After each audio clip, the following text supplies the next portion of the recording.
रोजनामा कुदरत की वीडियो देखने के लिए अभी YouTube चैनल पर सब्सक्राइब करें और बेल आइकन पर भी क्लिक करें।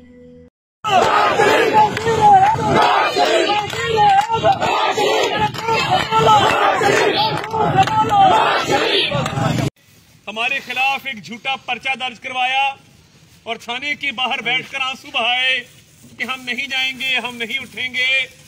तो मैं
हमारे खिलाफ एक झूठा पर्चा दर्ज करवाया और थाने के बाहर बैठकर आंसू बहाए कि हम नहीं जाएंगे, हम नहीं उठेंगे।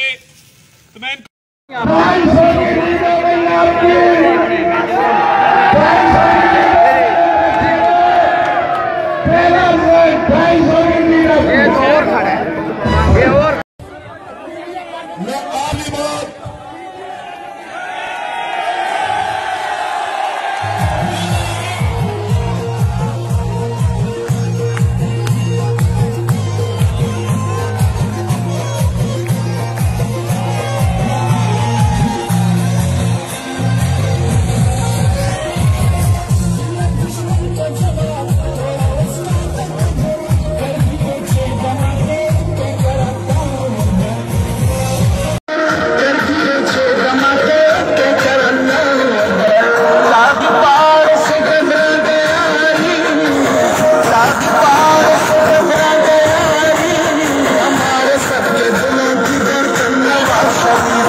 रोजनामा कुदरत की वीडियो देखने के लिए अभी YouTube चैनल पर सब्सक्राइब करें और बेल आइकन पर भी क्लिक करें।